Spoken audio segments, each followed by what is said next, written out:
Hello and welcome back, everybody. Welcome back to another scary, spooky Saturday. My name is Anthony, aka Bad Andy. Bad Andy underscore. Can't forget the underscore.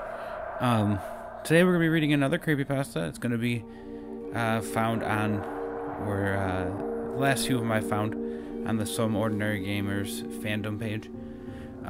Link in the description for it. This one is called NES Test Cartridge 023. It's a pretty short one. I kind of read through it for the most part, so I just wanted to read it for you guys. So here we go. Back when I was an NES game collector, I used to search pretty much every game store I could get into so I could find NES misprints and other rarities. Back in 2008, I purchased a copy of an NES game labeled NES Test Cartridge 023. I bought it from a store called Warp Zone Retro Games, which went out of business in 2011. My friend Rick was an employee there back then, so I had access to all the cool stuff in the back of the store.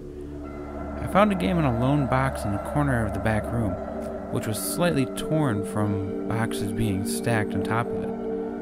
I opened it up to see that there was a dusty, trashed, slightly cracked NES cartridge of Test Cartridge 023. I asked Rick if he could ask someone how much it would be to buy. He took the box to someone in another part of the store and came back about 2 minutes later. He said that the person he asked said it definitely wouldn't work without a lot of effort, and that I could take it for $1. I handed Rick the money to buy the game, and afterwards headed to my car to drive home. As I drove, I heard the sound of the cracked cartridge shifting quickly back and forth around the box. I could barely contain my excitement as I wondered what exactly it would be. A graphics test? A sound test? A first-party Nintendo prototype? It could be anything, I thought, as I parked it in the garage and took the box into my house. Set the box down on the table and opened up the torn box to get the test cartridge. I studied the cartridge carefully. It seemed like it could fit in my NES 2 top loader at the very least, even with the cracked casing. I took the game upstairs and into my room. I put the game into my NES 2 and turned it on. The title screen showed. It was a blank screen with white text reading NES Test Cartridge 023, Super Mario Bros. 4. It was then I was a bit skeptical. How could this be a legit prototype of an unreleased Super Mario 4? There were so many questions I wanted to ask. I decided to play it, just in case it was actually legit. I pressed start as it instructed me to. I was presented with a map screen similar to Super Mario Bros. 3. It reused many sprites from that game too, as it was obviously incomplete. I selected 1-1 and the screen faded out into the level. It was a remake of 1-1 from the original Super Mario Bros., and it was very incomplete. Incorrect tiles were all over the place, a bomb was even stuck in a ledge. The music was this really high-pitched, irritating noise that seemed like it was corrupted. It barely resembled anything I've ever heard from a Mario game before. When I got to the end of the level, text appeared that said, "Press now start." It must have been a translation mistake, I thought. When I got to 1-2, there was a screen with scrolling text that said, "If you close your eyes, level 1-2. It must have been the title. It was a strange title for a Mario level. It had really unfitting, seemingly corrupted action game-style music playing.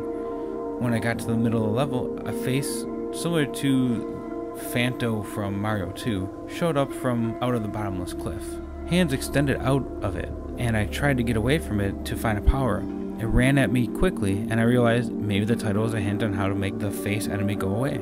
I looked away from it, and it did the exact opposite of what I thought it would do. It went full speed at Mario and grabbed him with one of his hands. He left the screen holding Mario, and text appeared saying, "Game over, Mario's gone, ... It was kind of unsettling for me to see a Mario game that almost directly states Mario died. I restarted and got to 1-3. 1-3, titled Donut City, was an incomplete mess. It was filled with those donut things from Mario 3 and Super Mario World, and you had to jump across to the next one before the one you're standing on falls. At the end, There was a platform where an actual random human was standing. I thought he was an enemy and made Mario jump on him, which crushed the human. Mario moved on his own, looked behind him at the crushed human, turned around to continue forward looking down at the ground in shame. The screen faded to black and text that said incomplete and sent me back to the title screen. I pressed start again to restart, to see if I could continue without killing the human. When I jumped over the man in 1-3, the screen went to black with the text that said no, and Mario went back slowly and jumped on the man. He backed away slowly in fear. I took the cartridge out and rushed to drive back to the game store to return it. I didn't want anyone to experience the game ever again, but I needed a refund, even if it was only $1. If there's one thing I learned from this experience, it is that I didn't want to touch a video game prototype ever again. So I stopped collecting.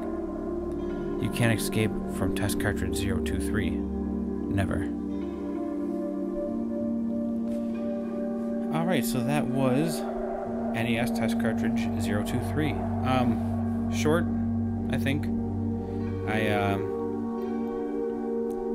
I think it had good lead up, but I honestly think that it kind of just, the whole last part just ended too abruptly. I feel like you could have continued on with it a little bit more. I mean, I don't know what else you could have done with it, but I think the way it ended was just a little too, you know, saying, I didn't want anyone to play the game, but I need a refund, even if it's only $1. Like, I would have preferred you just put it on a shelf somewhere and ended it that way. I don't know. I did like the build-up. I like the how it kind of did go into, this could have been a prototype. It was very believable with things missing and music not being correct and things like that. Like, that makes sense.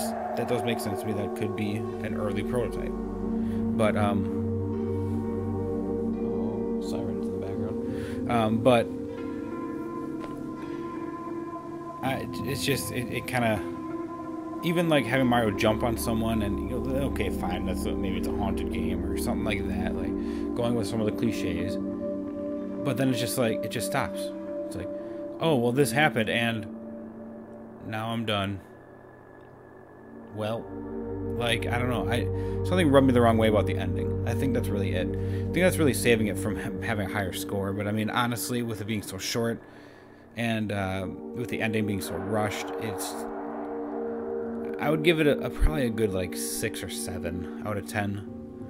Fix the ending, make it, like, another paragraph longer with an actual resolution, maybe.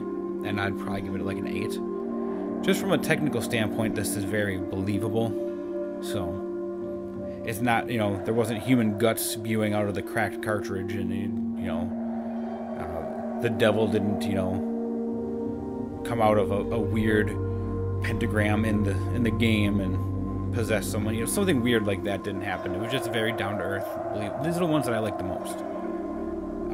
I find these ones because they're believable to be the scarier ones. This one I didn't find too scary. I just thought it was a good story. So, anyway, if you liked this one, feel free to leave a like. Feel free to comment what you think could have been better with this one, or even if how much you liked it, or if you have any suggestions on other ones, go ahead and leave that down below as well.